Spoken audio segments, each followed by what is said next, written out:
Howdy, this is Mackenzie Franklin from SideGame LLC here in Colorado Springs, Colorado. That's my wife's joke. It's a snow day right now here in Colorado, and so I've got some time this morning for an impromptu live stream. In this case, I'm going to be doing episode 30 of What We've Been Playing. Now, this is a show where me and my co-host, usually Corinne, come on and we talk about some games that we've been playing. She won't be joining us for this week, but she will be back next time. So I just wanted to let you know before we start the video, it's just going to be me this time. I'm going to talk about 3 distinct games, some questions for you, the audience, and if you'd like to respond to them live, I'll make sure to cover them here, or if you leave a comment after the live stream, I'll make sure to answer them afterwards. So that being said, let's go ahead and get into the first game, but before we do that, if you haven't subscribed to the channel already, please make sure that you do. It is the best way to help us grow, and for those of you already subscribed, thank you so much for the continuous support. Let's talk about all of these games that we've been playing. So the first game that I want to talk about is one that just arrived yesterday, and this is Skytear Horde. So Skytear Horde is a MOBA tower defense game, but it's set in just cards. So it's not necessarily a MOBA game. This is definitely a tower defense card game. Think something similar to, this is kind of a hard one to compare it to. It's got a lot of modularity that you see in LCGs where you're able to pick a deck of cards, enemies, and you shuffle those things in their own separate piles. And then the enemy deck is going to be sending characters towards you. And then you have your own personal deck that you're using to pick off these enemies, gain resources, and do your best to stay alive.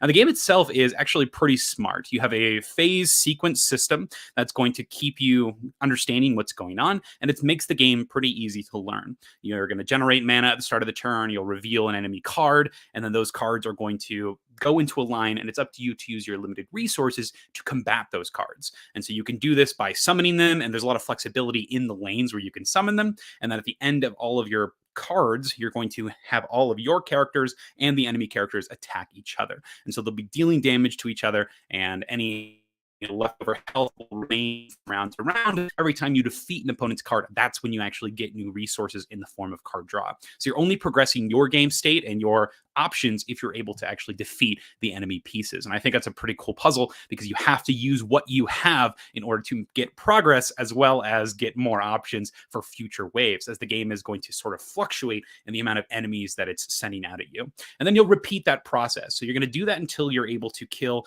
the main boss's portal, which is where they're summoning their units from the first time, and then they'll summon this gigantic unit that you have to defeat afterwards. If you're able to defeat that unit, though, then you win the games. But you can also go for the portal to stop more of these enemies being spawned and summoned. So you have some cool choices when it comes to where you're directing your attacks, and then you'll have multiple ways to lose as well, where you have a tower, and this tower can be hit, and if it does get hit enough, it will get destroyed, and that will cost you the game. Or you can use your deck as a resource as well. So if you run out of cards in your deck, you lose also. So there are minions that are sitting there and they're pillaging away your top cards of your deck, but you also have the monsters on the board that can attack your creatures, but if you let them go through, they hit your tunnel, and so your castle. So you're trying to decide where you're able to put all these enemy attacks to. Now, with this being said, there were a couple of things that I wanted to talk about. Overall, the impressions of the game are awesome, but there are a couple things you want to know before you start getting this game. The first thing is they did change the insert design a little bit, so it does not have these fancy trays that do pull out, which is kind of unfortunate. I thought that was kind of awesome, but I think the solution that they made was pretty great. They just give you these 2 big wells that you can use to store everything instead, and that's really nice for expansion content. It fits all sleeve cards super nicely, and it's easy to just put a couple of index cards in there and pull out the decks you need. So that's something to be aware of, that they did change the insert a little bit, but it still works pretty dang well. And then the card system itself, there are 4 different colors that you can pick, and these colors are going to determine sort of your play style. And they are pre-constructed decks, but you can split them up and you can play them with a deck construction format. So you can do that if you want. So I've played all of the decks currently that are in the box, all of the hero decks, and my recommendation to you is do not play the yellow one first. The red, the green, and the blue, they all have strategies that sort of make sense. You can understand them. You can put them together, and they allow you to actually progress on the board. And so I appreciate that a lot. But the yellow deck is so weird. It has these cards that allow you to reshuffle cards in your discard pile back in your deck, which is one of the lost conditions, but they don't have a lot of big presence with their characters on the board unless you use spells in tandem with them, which means you have to use your limited mana. You're only generating 4 every single turn. Your minions cost a lot, though. They're usually like 3 or 4 to summon, and then the rest of your spells cost about 2. So you're going to have turns where it feels bad to summon a person because you don't have the other cards to actually support that person, or you can draw a hand of all of these support cards and no minions. And it also has this other odd win condition where you're digging through your deck for specific cards that can give you like instant 10 damage to things. And while in theory that sounds great, it costs like 6, 7, 8, 9, 10 mana to do. So that's like 3 turns of doing nothing. And so learning this game, it was kind of like, oh, geez, this deck is so ridiculous. Like, why would you play this one? It felt sort of unintuitive, and I think it gave me a little bit of bad impression of that specific gameplay. But I do think that if you've played the game a lot, it'd be an interesting challenge, particularly with deck building. So that's something you should be aware of. But overall, I think the deck design is great. They have their own unique character, the way each of the factions feel, and you can plug and play them with every single enemy. That's another thing I want to talk about are the enemies. You'll have multiple difficulty levels that you can pick from, and that just determines the amount of spawning that the cards are going to do, as well as when that spawning happens. So there's this portal card, and the portal is going to determine how many of the characters are drawn each turn. And so based on that portal, you're going to see the little spawn gate there. That's going to determine how many cards you're drawing during each enemy phase. So when that wave happens, when you're playing on higher difficulties, you're fighting more cards, which means you're having to spend your resources in more ways. And I think that the best way to play this game is on the highest difficulty, personally. It felt way too easy on the medium and the easy difficulty. So I don't think I'll ever play on that medium or small difficulty ever again. That's just my opinion. But that does lead me to my first question here. And that's, what game do you only play on their highest difficulty? So for me, Skytear Horde is definitely going to be one of those games where I only play the difficult mode because I feel like it's way too simple in that basic version.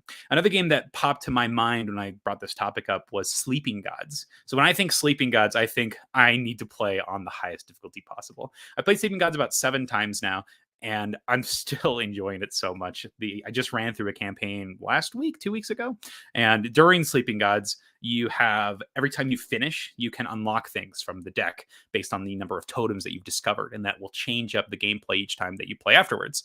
And there are these cards that will modify, I'm not going to show you what they are, but they're going to modify the fights, they modify the encounters, and those are my favorite ways to play Sleeping Gods, because they add this additional layer of pressure and threat, meaning that each of your actions are even more important with how you're healing, how you're assigning your items, giving you effects that actually help in combat and outside of combat, because you'll need both of those things. It is awesome. So that's my recommendation, is if you are playing Sleeping Gods, once you start unlocking things, definitely use the things that you unlock, the things that increase the difficulty after getting through at that initial time. So that's one of the games that I always play on the highest difficulty.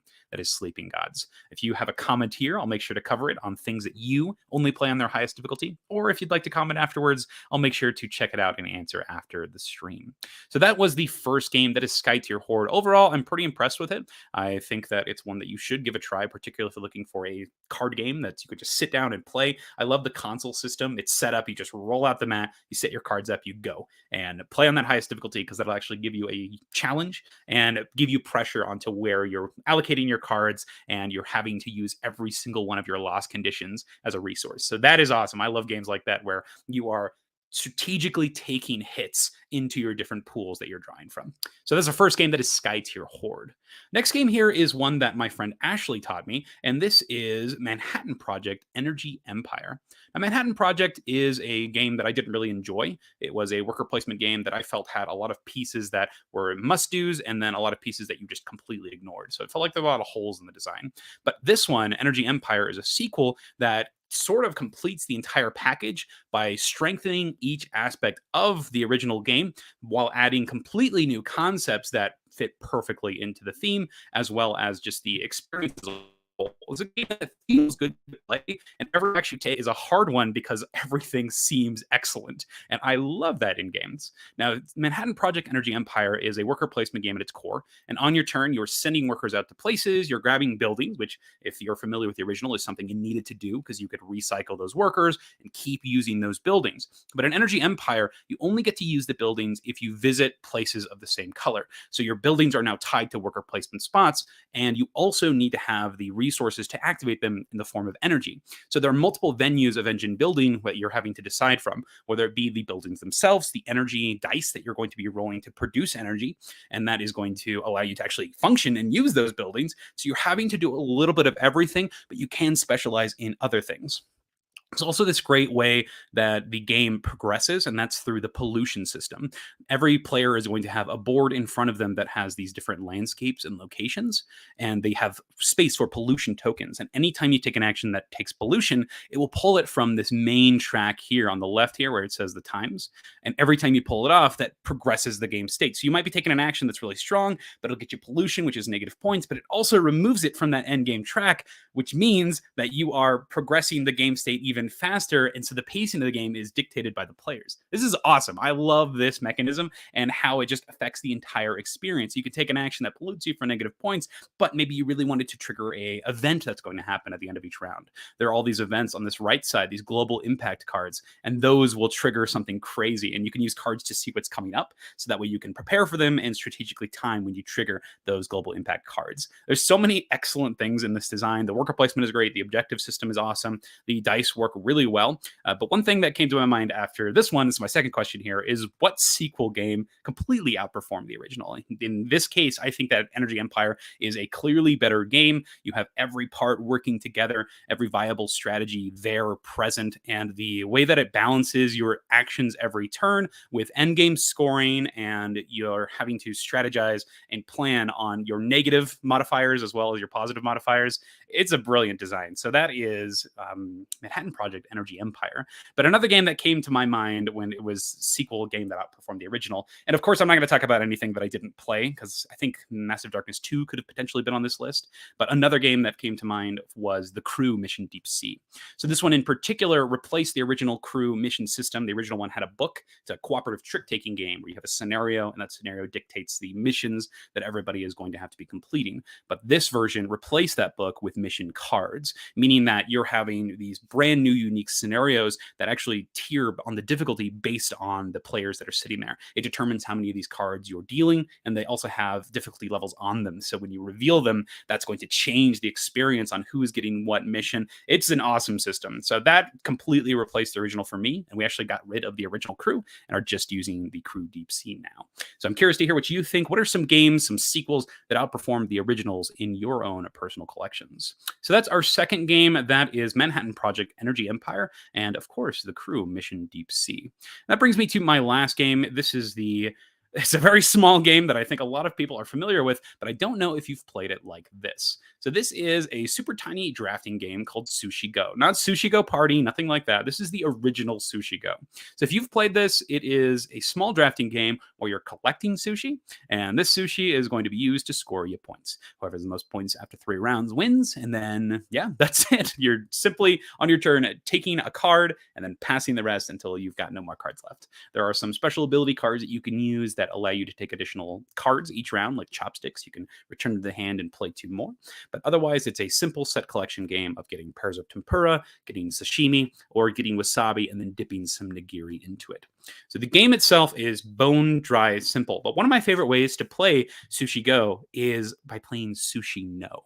And Sushi No takes this idea of Sushi Go of collecting points by collecting sets. And instead of trying to get the most points, you're trying to get the least points. This is actually based off another version of Seven Wonders called Seven Blunders, where you're trying to get the least amount of points. And it turns the entire experience on its head and breathes some fresh life into it.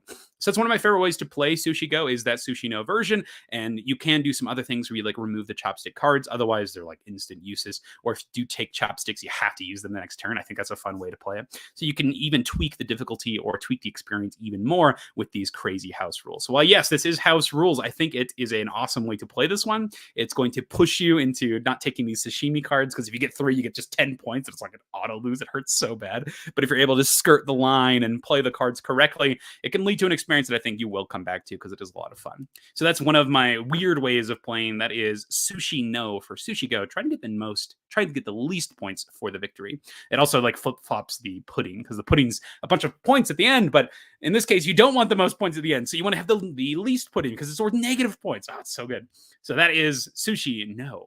So my question to you, my last question for this video, is what games have odd or crazy variants that you enjoy? So odd or crazy variants that you enjoy. One of the games that came to my mind for this was Monikers. So Monikers is a party game where you're performing a charade style game trying to get people to guess clues. And these clues are names, and you can play with a bunch of different cards. You can make up your own cards. This box has names as well as descriptions to help you describe them to get the game going. So I appreciate that. That's why I really like this edition.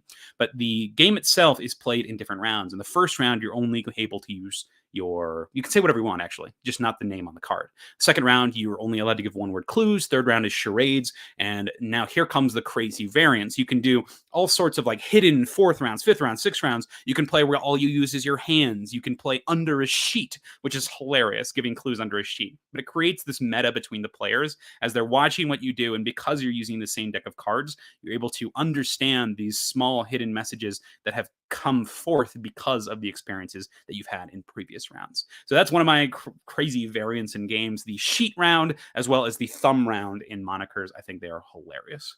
So I'm curious to hear what you think. What games have odd or crazy variants that you enjoy?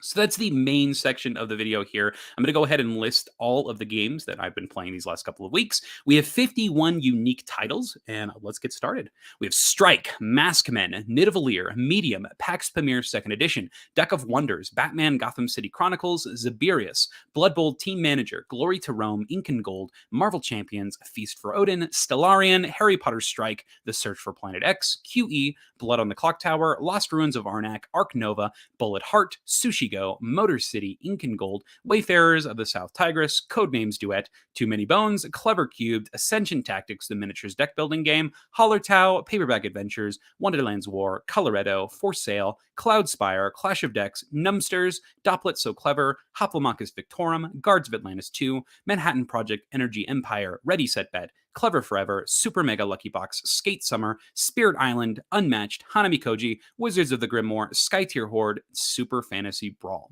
Now, quickly, I'm going to go over the 3 games that performed the best, or the ones that I had the most fun with last couple of weeks, and that has to start with Guards of Atlantis 2. I had a great time playing this. I played a 3-player game of it where I was controlling 2 characters because I wanted to try out that experience.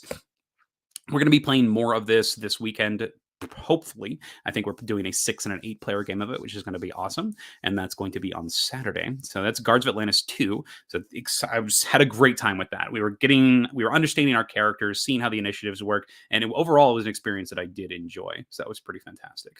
Next one here was Pax Pamir 2nd Edition. Played this with 5 players, and it was awesome. This was 4 people's first time playing, and just me kind of explaining the rules and going through it. I set up the teach where it was a bit of a rolling teach, but I think it worked well.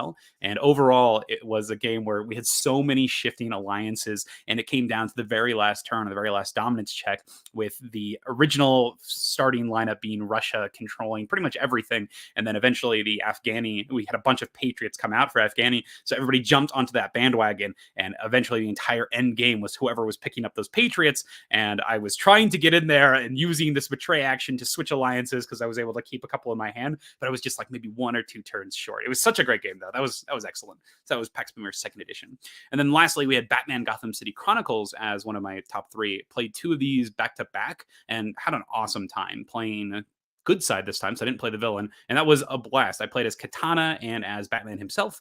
Going around the city, we had a bank heist that was happening. So they were trying to steal kryptonite in the first one, and then they were trying to steal codes for the Wayne Enterprises bank accounts. So that was the second objective. So going in, defeating Hush was one of the characters, and then the other character was Clayface, I think was the other character. So a lot of fun with that, and just reminding me how much I enjoy the Batman experience.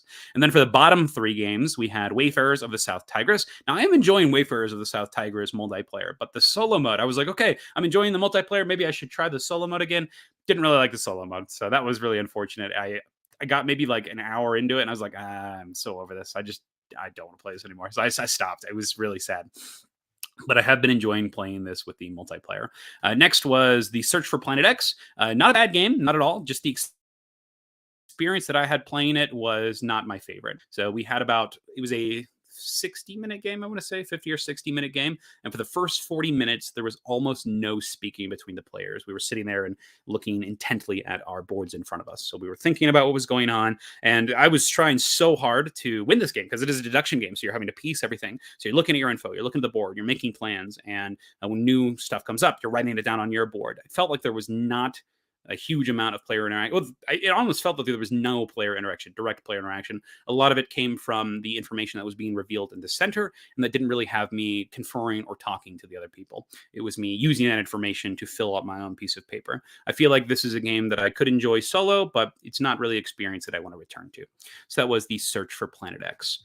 Next one is QE. So I played some more QE. I was excited to try out the new commodities expansion some more, and this was a total flop. It was long, it was not super interesting or exciting, and it just made me wish that I was playing High Society more. And so I did play more High Society, and wow, what a great game. High Society is wonderful. You should play that game instead of QE because it's just the better version, in my opinion, even with the new expansion. So with the new expansion, QE is still bearable, I think, but it is not my preferred way to play. The cadence of that game is so slow. It just takes forever, and the points you're getting are not that exciting. It's like a couple points here and there, and all of the scoring is pretty generic. Not a big fan of QE, and that's just kind of solidified it for me. And then for upcoming games, we have Skytear. So with Skytear Horde, I also ordered Skytear. So hopefully getting to try that soon. I have finished unboxing that one. With the snow day, I don't know if it'll happen these next couple of days, but we'll see. Probably try to get that one played on Saturday. Guards of Atlantis 2, I want to play more of that. I want to try these big team versions. I've enjoyed the 2v2 modes. So I played one game where it was 2v2, one played where it was 1v2. That was one person controlling two characters, and that was employing the handicap card. I want to try all the variants before I put my big thoughts on it. And then next is Frosthaven. So Frosthaven should be here today. There's a big snowstorm happening in Colorado right now, so I don't know if it'll actually be here today, but if it does come, excellent. I am excited to try that out. So that is Frosthaven. So those are all the upcoming games. Let's take a look at a couple of comments here. So we have James Morgan here. Good morning. Recently pre-ordered Goblin Vaults. Too easy on the solo mode unless you play on the most difficult setting. I also have altered the rules to make it more difficult in solo mode. Gotcha. Yeah, this is one of those new ones from the role player people from Thunderworks. I think they put a pre-order a little bit ago. This is one that I did not go on, but I wanted to hear some thoughts on it first. I'm glad to hear that you are enjoying it, but seeing that it is too easy on the solo mode, I'm curious, what makes it too easy? So Goblin Vaults, I do like that universe. So the role player people have a lot of games that I enjoy. I like Lockup a lot, and I think that Role Player is their best game still. I love the original. Not a big fan of Role Player Adventures personally. Cartographers, though, is a lot of fun. So let's look at Goblin Vaults here. So James, if you're still here, I'd love to hear what makes the solo mode so easy or difficult.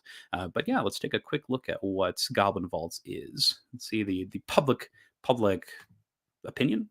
So Goblin Vaults looked to me like it was a simple, straightforward card game, something like spades or hearts, but obviously set as these goblins are the people who are playing it, which I think is pretty fun. So I like when they pull you in universe with these different game experiences. Like Midara has something like that, where you're playing a card game that is in the Midara world, or heck, going into video games, playing something from like The Witcher, where, what's it called? Gwent in The Witcher, where you're playing these different card games inside of another game. I like stuff like that. I think it's super fun. So Goblin Vaults is the same kind of idea. You're playing this game that these goblins would be playing in the Kolbak prison. So pretty fun. Yeah. So I'm curious to hear what you think about this one in general and what makes it so easy as a solo mode. I'll leave the stream up for a little more if you have any more comments on those big questions. So I'll quickly recap them. First one is, what games do you only play on their highest difficulty? Second one was, what sequel games outperform the originals? And lastly, what games have odd or crazy variants you enjoy? Whew. So that is the games that we've been playing. As mentioned before, I really want to play more Guards of Atlantis 2. I want to try out Skytear. I want to try out Frosthaven. They look so good. I feel like that's going to be my whole evening. Here we go. James, he says, one issue in the solo mode is that the player can manipulate the trump suit, the warden card, after each turn.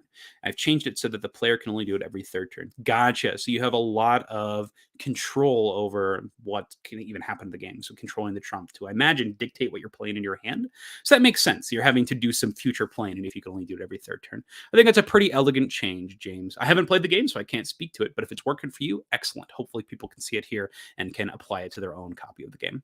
And Asayam here says, Guards of Atlantis 2 is the surprise hit of 2022 for me. 3v3 mode is great fun and has a surprisingly short downtime for many players. Yes, that was one thing I was super impressed with the 2v2 game that we played. Sorry, the 1v2 game that we played was we were just going. After the first turn, the way that I was teaching was I had everybody play a practice round, and we would go through what the different actions could be.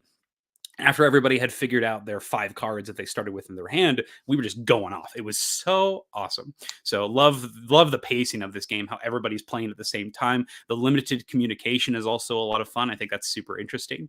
And yes, this gives me a lot of promise for the 3v3 and the 4v4 with having no downtime in this experience. I also like that there are limited communication rules in order to prevent that downtime, which I think is awesome. We played a 6-player game of Concordia Venus the other day, and that took a long time because there was so much planning going on, which makes sense. As a team game, you want to plan, but having limited communication on the planning, and then when people are actually resolving their turns, having that person take the stage, it prevents quarterbacking. It makes it so that you are taking the actions and having to follow through, and the game sort of invites these mistakes and learning as you play. So I appreciate that, where these plays can lead to interesting situations. So having a great time with Guards of Atlantis 2. I want to play one of the more complex characters the next time I play. The way they have the rating scale is they have like 1 star is complex, 2 stars is really complex, and 3 stars is like nightmare complexity. So they're all complex, but getting to those more complex characters sounds so much fun. There's characters that summon tokens. There's like a bounty hunter that looks super cool. There's a pharaoh that has manipulation.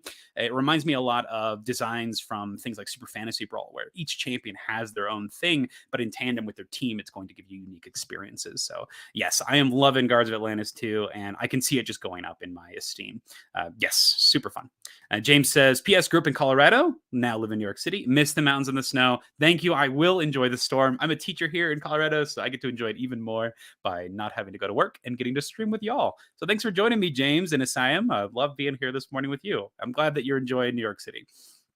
And then James also says, haven't been able to learn or get Pax Pamir to the table. No one to play with at the moment, and getting started on my own feels a little daunting. Any tips? That's a good question. My recommendation usually is to crack out the solo mode to make sure that you've got a really established teach. Particularly in this one, I think the solo mode works pretty well. Wakan makes sense. It is a different way to play than the multiplayer experience, which I do appreciate, that the multiplayer and the solo feel so different. But I think that getting this to the table starts with you learning it on your own solo.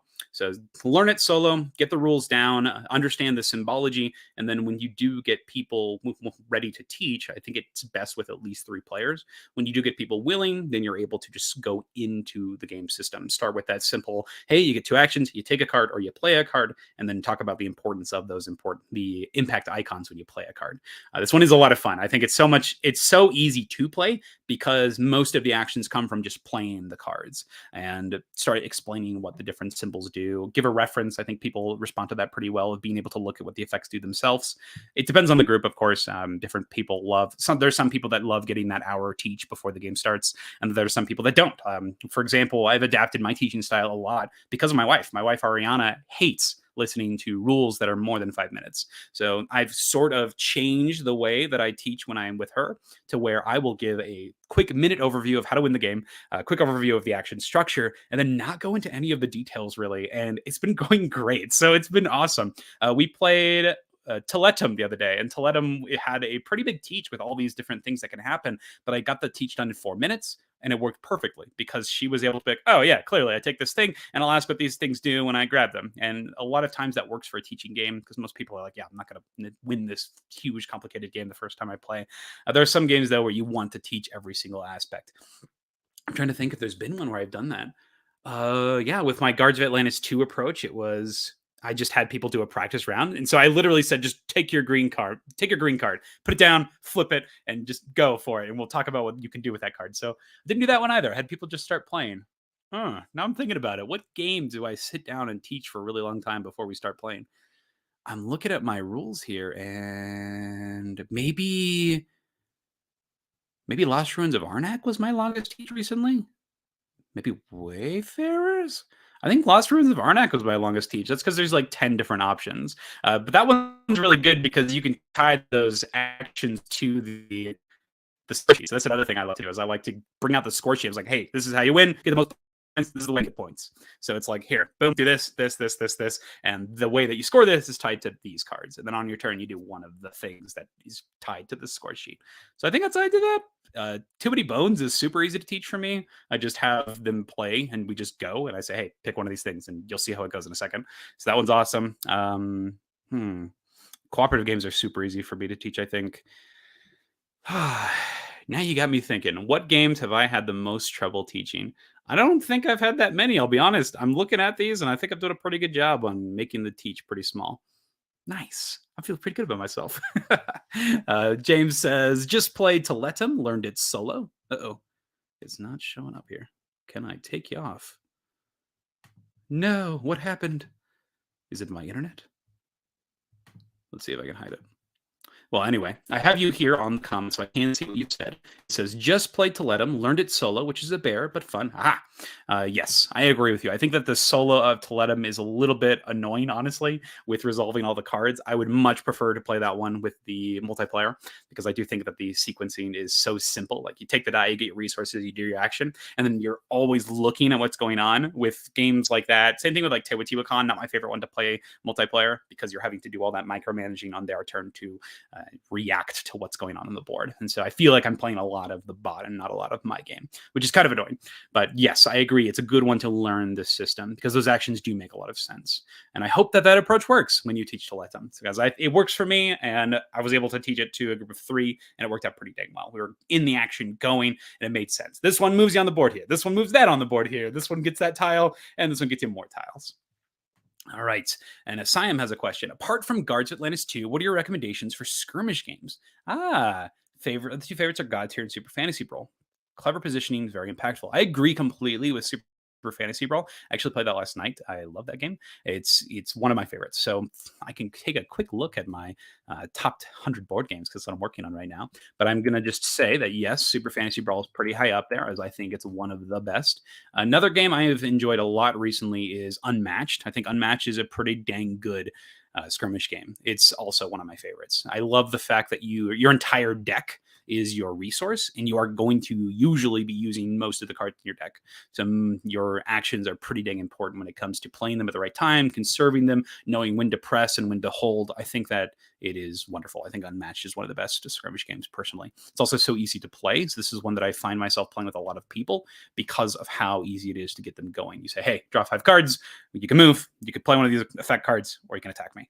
And then you're simultaneously resolving your attacks and defenses. So I love that you're always in it pretty dang fast. So those are 2 of my biggest skirmish game recommendations. Other skirmish games, I'm taking a quick look here, and Ascension Tactics, the miniatures deck building game. I enjoy that one a lot. I think that's best at 2. So I think the skirmish mode in there is a lot of fun. You're sending champions at each other, going for control points. So that's one I enjoy a lot, is Ascension Tactics, the miniatures deck building, and particularly at 2 players. Looking at the rest here.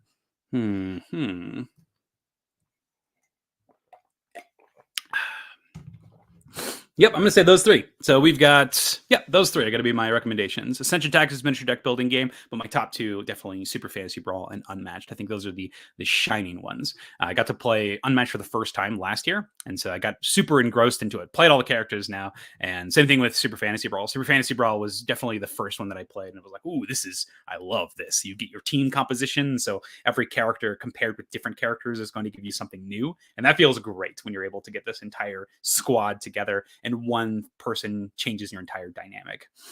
One thing on Super Fantasy Brawl, we were playing yesterday, my brother and I, and we had 2 characters that we thought were just like garbage. One of them was one of the newer ones, Nickit, who has these abilities where the more different colored cards you have in your discard pile, the weaker the character is. So you might play a red card that does 2 damage, but if your discard pile is empty of red cards, it does even more damage, which is excellent if that happens. But it's super situational. But we found out that guy is actually awesome. Like, he's super good because your first turn is usually going to be insanely powerful. And that is perfect. That's all you need. If you've got 3 characters and one of them always has amazing first turns, but kind of sucks the rest of the game, heck yes. Like, that's fine. I'll take it. Give me that first amazing turn, and then the rest of the game, I'll just ignore you. I'll put you somewhere, score me some objective stuff, and if that situational thing happens to where your effects become amazing later in the game, awesome. Let's go with it. And that turned out to be an amazing spot for Nickit, being your character for early game push and pressure, and then having the rest of your characters fill in the rest of your turns. It was awesome. So that was so cool because it changed my impression completely. I don't know how it changed Jordan's, but for me, that was super cool to me. So that's Super Fantasy Brawl, and just how how impactful just one character's sort of role on the team can be. We got Sean here. Hello, all. Been playing some Encyclopedia. Good morning, Sean. Awesome. What do you think of that one? So for me, my friend Ashley taught me that one as well, and not super impressed with Encyclopedia. So I'm curious to hear what you think about this. I know it's a pretty divisive subject. There are some people that's like, this is my favorite game from 2022, and there's some that are just sort of like me, where I'm just like, yeah, I'm not super impressed with it. The scoring from me was one thing that I wasn't super interested in. The action of trading in your different things. Going to try 5-minute dungeon based on, ooh, yes. I'm curious to hear what you think about this one. So I love 5-minute Marvel. I think it's one of the best cooperative games, period, which is kind of crazy because it's so light. But I love the limited communication, and I think that the pressure between cooperating and time is huge, and it works so well. And then the customization of those different character decks makes perfect sense. I don't know the difference though. I have not played 5-minute dungeon. What I remember from looking at 5-minute dungeon was they removed the special player power decks, so I don't think they have those in 5-minute dungeon, but I think the expansion does include them again because they were so successful in the Marvel version. So I think that if you do enjoy the core system, you can add those additional player decks if you're playing with the expansion. So I think that's what's happening, but I have not played 5-minute dungeon, but I think it does have that core experience. And if you like the theme more, then heck yes, go for it. So I hope that you have a great time with it. I hope that you enjoy 5-minute dungeon because I love 5-minute Marvel. And you can find 5-minute Marvel in like for like super cheap, super cheap, which is crazy to me. And Sean's got his opinions here on Encyclopedia. I like it, but it's a little tight. Scoring is a little like Tapestry in terms of big jumps. I completely agree with you here.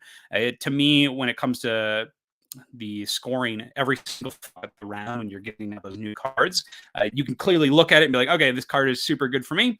Gonna go grab that. Nothing anybody can really do to stop it because I'm first in the initiative or whatever. Or if you don't get that, then there's another clear option. So you look at the available display of cards and there are clear options on what to pick. So I totally agree with you. And there's like those, how does it work with the multipliers? I don't remember. It's been like 3 months now. And I just remember after the experience, I was super done with it. I just had no intention of going back to playing it. So Encyclopedia, unfortunately, a little bit of a disappointment for me for last year. Beautiful game. Publication is weird the first time. I think you understand the publication system after the first one, and then you're like, oh, it's super easy. I just choose that one and I publish that one every single time. Yes, the artwork is great though. I love that they went with the giant tarot cards for the animals, so you can see the artwork. I think that's definitely a boon for that game for sure. So I love the art in Encyclopedia. Let's see, other things that are going on. I put out a poll for some organization videos, so I'm going to probably work on one of those after this. I'm getting recording done while my wife is sleeping, so that's my plan right now. Right now, it is a snow day for both of us. We both got the day off of work today, which is awesome. So we're going to spend the day together, which is excellent. So I'm going to see if I can record. It looks like right now, Great Western Trail, Argentina is winning on the organization race. So going to work on that one, I think, after this. I rechecked it, so I think it looks good. I've got everything good, ready to go. We did get some cool metal coins for Great Western Trail as well, so I get to feature those as well, which is awesome. So looking forward to working on that video. I'll be honest with you, editing the organizing videos, though, is like one of my least favorite things because I try to make it super clean and clear. So when you're doing the editing, you got to make sure that it's like, okay, got to do this, got to do this, got to do this, got to shorten this up. And I don't want any of that negative space where it's just me fiddling or fumbling on putting pieces away. So try to make those videos super clean, but I think that I do a good job on them. Let me know if you have any comments on those, if anything I could do to improve. Another comment on Encyclopedia, hating vertical boards, same as Lacrimosa. I haven't played Lacrimosa. It's one that Dan didn't recommend, so he told me to stay away from that one. And generally, when it comes to Euro games like this, I trust Dan's opinion on a lot of them. And then also, did you back Shogun no Katana? I have not backed Shogun no Katana. I did a giant video where I talked about all the games, but understandable. It was super long. It was like 5 hours with 2 videos combined. So did not back Shogun no Katana. I don't even know what that is. Let's see what that is. I did back, though. There's a, and you can back it right now, Shogun no Katana. You can back Alice is Missing. That's what I just backed. And Alice is Missing is my favorite role-playing game. Yes, my favorite role-playing game, Alice is Missing. But Alice is Missing has its expansion, its sequel on Kickstarter right now. And it has an early bird for the next 23 hours. So if you can get on right now, you can back it, and you can get on that early bird, and it's super worth it because it's like extra Kickstarter exclusive cards, basically. I think that you can buy them afterwards, so you're not totally locked out, but it's free if you go right now. It also has this crazy pledge tier where you can get just stuff like goods that Alice had when she went missing, or things that could give clues as to where she is. And I think that's kind of awesome. I don't know if it's $200 awesome though. So, one thing I liked about Alice is Missing was that all of it was like theater of the mind, and so a lot of the things that you're pulling from, you could pull from anywhere. But I do like prompts in games, so prompts that push the conversation towards something. So I'm a little torn on what I want to do here. With do I get these items, or do I just use the cards, which serve the same purpose? So I think I might do the cards. I don't know if I need $200 worth of just like stuff. I think that you can easily make something like that on your own if you want to get super into that role-playing experience, but these do seem like pretty cool memorabilia. Let's take a quick look at Shogun no Katana. So this is one that I don't know anything about. Let's see. Strategic hero game, transport you to magical atmosphere of feudal Japan. Okay, I like this theme. I think that's just a fun place to set games in general, feudal Japan. I played, what was it recently? I forget what it's called. Ninjato, maybe? I think Ninjato was the one that I played recently. Katana tiles, score markers, worker markers. You got your own little areas here. Track your game progress, palace, daimyo, familiars. Let's get to how to play. Aha! Oh, daily reveals. Nope. How to play. There we go. All right. So you've got you are making katanas. Oh, that's pretty cool. Okay, that's fun. You have your own forge. You're creating different weapons. Okay, awesome. Awesome. So I like this idea of being a sword crafter. That's fun. So you have your different orders that are coming into your areas. You're building an engine. You've got different areas that you can go to. You go to the palace, the academy to train people up. I like that these have components that actually slot into this. This looks fun. Okay, nice. I'm into it. I like the theming, not that it's just like vague feudal Japan, but it's you're actually a sword crafter. That's pretty fun. I like that. Awesome. And yes, looked at Alice is Missing before. Check out the Kickstarter now. It's awesome. It's the best one. It's the best role-playing game. It's so interesting. They have this system where when you play, you're playing as high schoolers. And so it's a theme that most people can connect to, particularly if you are at least 14. So you can understand what it would be to be a high schooler, and you role play this situation and you play the entire game on your phone, which is super interesting because everyone is engaged because you're using your phone to play the game, and everybody creates a group chats with each other. And the coolest thing about this is you can group chat with somebody, and while that's happening, you're group chatting with everybody. You can make your own private chat with somebody else. And so somebody can say something in one conversation, and you're talking to the person that's next to you, and you're like, hey, did you hear what they said? I don't think they're telling the truth. I think they're lying. Or you can have this other conversation with two other people at the same time. It's so cool to have layered conversations. And your timing is integral because when you're able to produce whatever you're talking about, that's what shows up to everybody. And so you are responsible for creating prompts yourself in addition to the game providing you with talking points. It's so cool. The atmosphere is crazy good. There's a soundtrack that plays that's the timer of the game. There's also a like pre-recording that you make at the start, which is it's insane. You like record yourself at the beginning of the game talking to Alice, and then at the very end of the game what you said is revealed, and it impacts it doesn't impact, but it gives you closure almost to all the actions that you've taken in the game. It is so good. So Alice is Missing it's the best one. It's the best RPG, I think. It's small, but it's a theme that's approachable. It's real, it's impactful, it's pressured, and it's an incredible experience. If you haven't tried it, give it a try. It's awesome. Sean says, I've never backed Shogun and no Katana, but I've been obsessively checking the retail site daily to see it's available. Lots of fulfillment issues. Ooh, that is rough. That is rough. There's a bunch of games coming in right now from fulfillment. Like we just got Skytear Horde. Frosthaven comes in today. Please come in today. We got Deck of Wonders in. What else came in? Deck of Wonders. Let me pull up my little sheet here that I'm going to do for my library update. Etherfield's Kittenberg came in. Kingdom Death Monster finally came in, the holiday game. The Elgnurk, the Chaos Elf. And I think, and finally all the Spellground mats, the homage mats came in. So those take forever. But other than that, nothing that I'm like waiting on. I hear that Darwin's Journey is ready to go, which is crazy because that game's been like 4 years in development, which is ridiculous. Yeah, so looking forward to that. I'll do a quick overview of Alice is Missing, this new expansion. If you are interested, I would recommend. They have the early bird stuff still going on right now, but What an awesome experience. So yes, you are playing in Silent Falls. Let's see if I can find some good pictures here. Aha. No? Okay. So yes, you have character cards that give you your persona. So you don't have to do any of the homework of like generating character sheets or anything like that. You know who you are, but you have your own personal relationship to Alice. And that's what these relationship cards will show. And so each time you play, you're getting a combination of these two things and you interpret those things. Then you'll have your suspects of things that who are people who are related to the disappearance, what happened.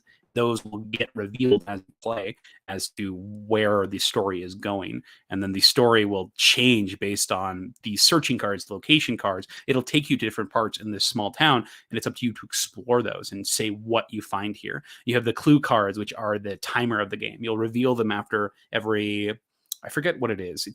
It's every 5 minutes or so you reveal one of these cards and it pushes you forward. So within the hour, you're flipping 12 of them. So you're flipping them constantly and it's pushing your discussion and your conversation in different places. And that's pretty much it. You also can use the app if you want. There's a online implementation that's got the music and it ramps up with the experience. And so it goes with the arc. It feels so cinematic. It's so good. You need to give this one a try. I can't recommend this one enough. And this is the keepsake stuff. They've got these tiers where you can get the memorabilia from the experience. Correct. It is not on BGG because it's technically not a board game. I think it's on RPGgeek.com. So that's why I don't mention it in a lot of videos because it's not technically a board game, but it is an RPG system. So I think there's a separate like RPG Geek that's very similar, but it only has the RPG game systems. All right, so we've been streaming for a while. I think that I am going to go ahead and call it, but thank you so much for being here. Sean, James, and Asayam, thank you for being here and making comments. I'm curious to hear what you all think of these games that I've been playing and in general, just games that you've been enjoying recently. What are some games that I need to check out or I need to get more plays of? Definitely going to be playing more Cards of Atlantis so I can give my full thoughts on all of the different modes and the different experiences. I'm excited to dive into Frosthaven. I want to play the original Skytear, and I'll probably play more Skytear Horde. I'm going to get into the deck construction aspect because I've played all of the enemies, I've played all of the decks that are currently available. So I've done the different everything that's in the box, but now I want to dive into that customization to change things up a little bit more. So yeah, I'm looking forward to it. Skytear Horde's a great game. I think that Manhattan Project Energy Empire is excellent, and then Sushi Go is a winner for sure, particularly if you're playing Sushi Go. Okay, take care. Lack of Red Raven games on my top 100 list is disturbing. I think I have one Red Raven game in my entire top 100. A lot of those games don't do it for me, unfortunately. I think that Rome is their strongest small one, and then Sleeping Gods is their best not small one. So sorry about that. Yep. So can't apologize for that because I think that he has created one of the best games ever, but also a lot of his other games just don't do it for me at all. Yep. So that's that. And then some quick solo plays of an oldie, Maki. I've heard good things of this one. My friend Mike enjoys this one. I want to give that one a try. It's the solo worker placement game, if I remember correctly. So yes, I'd like to give that one a try at some point. But thank you, James. Thank you, Sean. And thank you, Asyan, for being here. And for everybody else watching the video afterwards, I'm curious to hear your answers to those questions. I'll leave links in the description below to any of the games that I talked about here. But yeah, thank you so much for watching. Stay warm out there. SideGame Strong.